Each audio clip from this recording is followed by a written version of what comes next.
I cannot imagine something more gross than this. It is crazy. Unimaginable. Unimaginable, dude.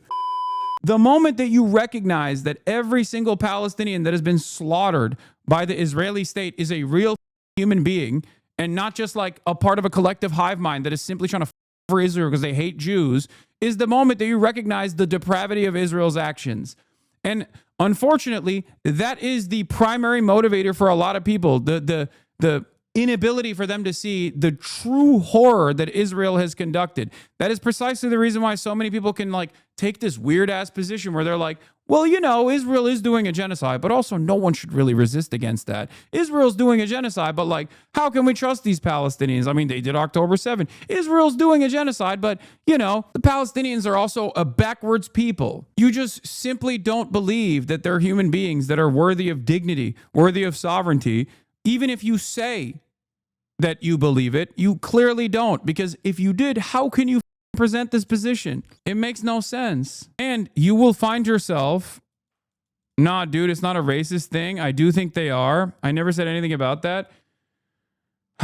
The reason why I say I don't think you think that they are human beings is because if you are giving any credence at this point to Israel, that means that you are stating that Israeli human beings, Israeli civilians died, and it's understandable that they still have some level of resentment against the Palestinians.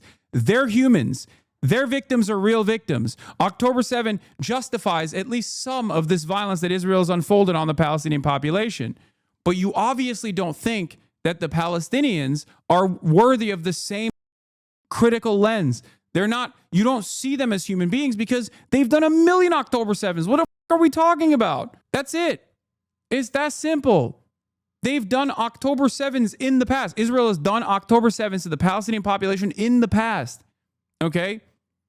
So if Israel's actions are even remotely justifiable upon the Palestinian population due to October 7, what is justifiable for the Palestinians to do to Israel now?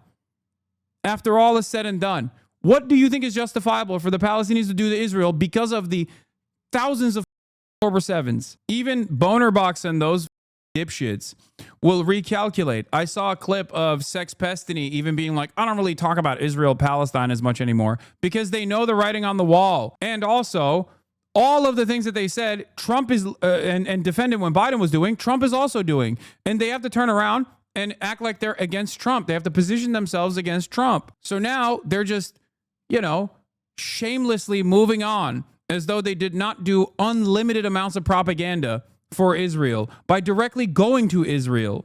Okay? There is no comparison.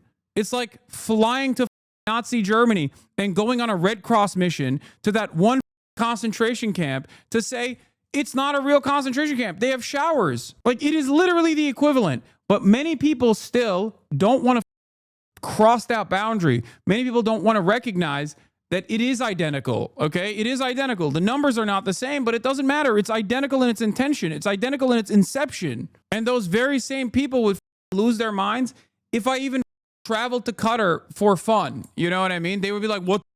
Oh my God, it's so obvious. He's so Hasanabi. Lonerbox justified the recent Israeli occupation of Syria, doesn't oppose military aid to Israel, also said the U.S. was a moderating force during the Israeli invasion of Lebanon. I didn't get this from clips or Bad Empanada, but by directly watching him. Yeah. How many times do you have to watch someone who like claims that they're anti-genocide, or which I don't even think he calls it genocide. He says it's not a genocide for the record, and actively positions himself against those who say it is a genocide, which is the truth. Okay. Israel up. They need to stop. I just don't see a way of fighting for the Palestinians logically. I'm against Israel for what they're currently doing. Lonerbox is a genocide denier or a genocide supporter, actually. I wouldn't say he's a genocide denier. I think he's a genocide supporter. And so is Ethan Klein.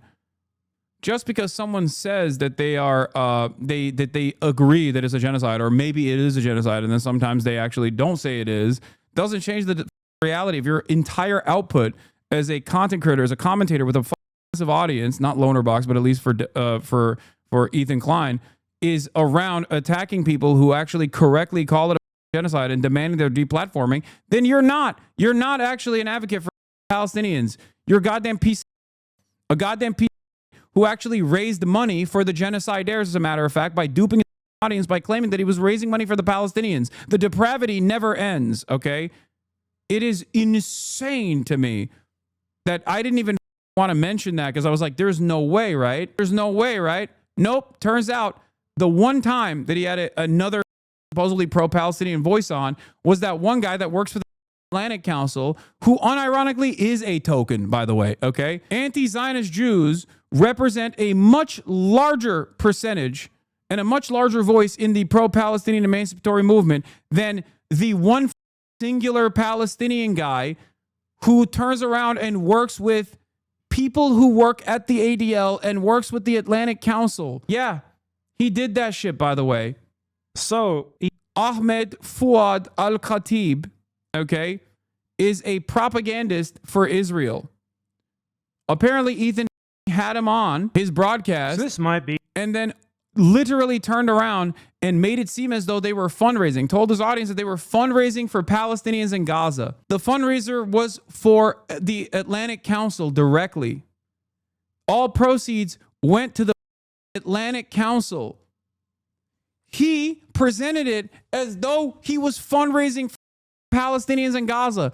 I cannot imagine something more gross than this. It is crazy. The Atlantic Council is an American Defense Department think tank, chatters. It's like the Foundation for Defending Democracy, okay? It is an American think tank in the field of international affairs. Unimaginable, dude. And yeah, from what I understand, the funds were directly going to the, like, here's the email. Thank you for reaching out. And for your question, the donations page on our website goes to support our work through the Atlantic Council. This includes helping Ahmed and our team and to allow him to be able to do many of the media appearances he does, to meet with policymakers and do all the writing and things that have helped launch the work for Realign for Palestine. I hope that answers your question. Happy to hop on a call to discuss if that would be helpful. Thank you, Melanie. And from what I understand, I think this person used to work for the ADL too, by the way. It's not a charity. The donate link does not mention being a 501c3. It's just straight up donating to the Atlantic Council. He had two charity links. One link was for aid, but the first link was for Atlantic Council. This is what Ethan was doing fundraisers for, by the way. The Realign for Palestine project. Amplify pragmatic voices who courageously advocate for Palestinian statehood and self-determination, unequivocally reject violence, terrorism, and extremism, and acknowledge a two-nation solution.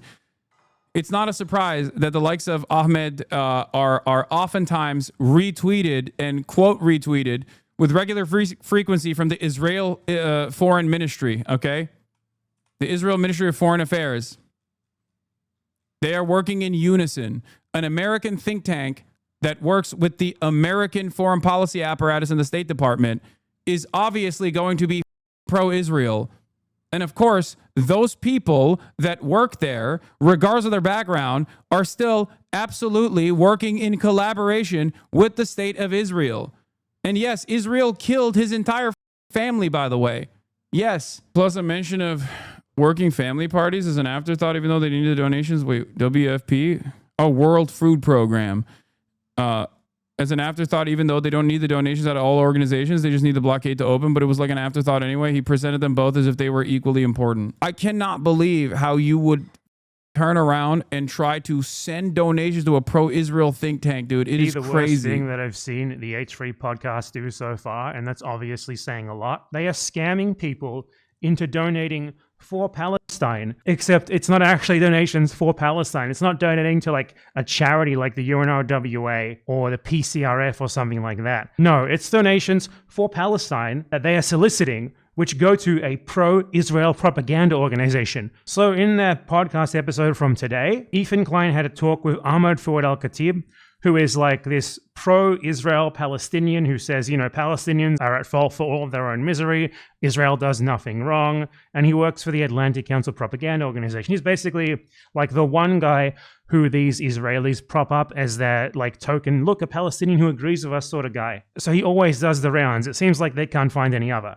But this video isn't about that. I'll probably be covering that on my stream this week. This video is about something that's even worse than that, if you can believe it. There's a part of this stream, timestamped and called Donate to Palestine, in which Ahmed solicits donations for a project of the Atlantic Council, which is explicitly actually pro-Israel. And Ethan Klein is calling it Donate to Palestine, And Ahmed himself also tried to imply this was donations for Palestine, rather than literally just throwing your money at a fucking pro-Israel think tank / propaganda organization. So here's that segment. See, donate to Palestine. What's he got to say? Let's check it out. As I work at the Atlantic Council, where I am a resident senior fellow, but also I run Realign for Palestine through the Atlantic Council, and I have a we have like our own standalone website, realignforpalestine.org. There is a donate button. And yeah, so like you're certainly folks can donate there, but also I would encourage folks to. By the way, I need you to understand, Ahmed Al-Katib has written for Barry Weiss's The Free Press. Israel killed 31 of my family members in Gaza. The pro-Palestine movement isn't helping. Over the last 2 decades, Western activists have only made things worse for my people. Barry Weiss also, again, is a agent of Hasbara. This person basically works for the state of Israel. Maybe not directly, but pretty much as directly as you can get, okay? Unlike the many anti-Zionist Jews that you know that are not tokens, no matter how much Ethan Klein claims that they are. I am so proud to be marching with so many Jews. Yes, the Jews! The Jews are here! Did we mention that? Mm-hmm. Give the Jewish guy the mic. Gentiles of all ages. Yes. And of course there are Jews there, right? And Jews have are allowed to have different perspectives and stuff, but this man is like the embodiment of a Jewish token, like holy.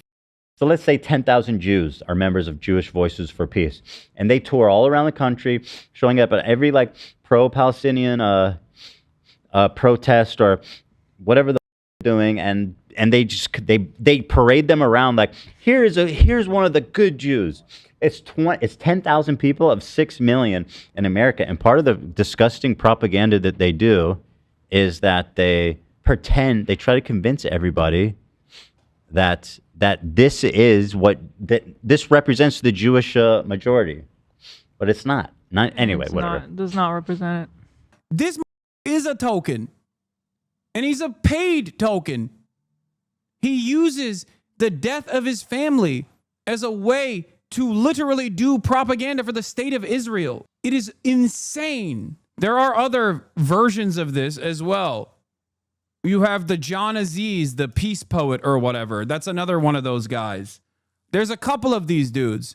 Some of them are more depraved than others. Obviously, the most depraved version of this is the son of Hamas guy who was a Mossad agent. Ahmed Al-Katib, the Gazan, I Love Israel Gazano, who gets paid by the Israeli lobby and is a literal torturer of Palestinians, wrote a deranged screed calling me a Nazi and implying I'm some foreign agent. Let's be absolutely clear. Ahmed Al-Katib is a disgusting Zionist Gazano asset, beloved by Western media because he launders their Zionist propaganda with a Palestinian face. And unlike his deranged smears, I can easily prove this. Ahmed Al-Katib first became known as the go-to as a Gazan I Love Israel huckster through the Atlantic Commission, commissioning him to write pieces for them.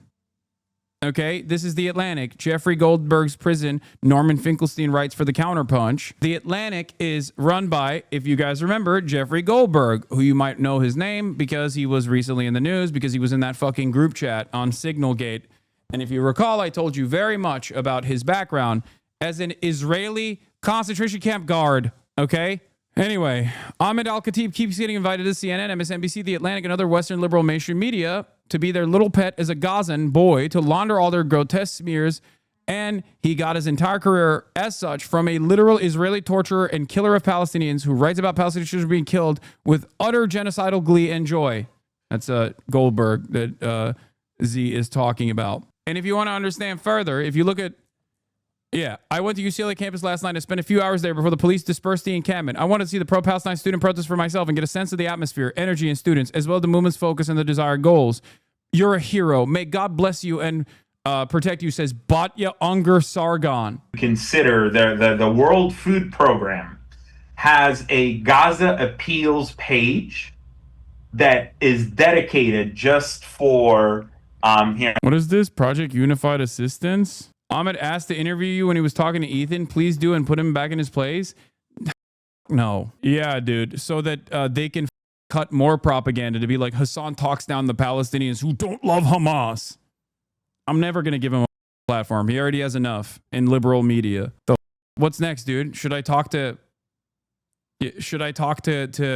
members of the Israeli state as well and normalize their positions too? Get out of here. Project Unified Assistance is a nonprofit organization based in San Francisco. Primary focus is a proposal to establish humanitarian UN-operated airport in the Gaza Strip. PUA believes the lack of an airport in Gaza infringes on the human rights of Gazan citizens to move freely. Okay, this is correct. I don't understand. Like, this is, he founded it as an American humanitarian activist who left Gaza in 2005 as a State Department-sponsored exchange student and was not able to return due to the border closure and political instability. Read organization. I mean, this is, ironically enough, this is one of the goals of Hamas, for the record, is to have an airstrip again. I don't get what you're talking about.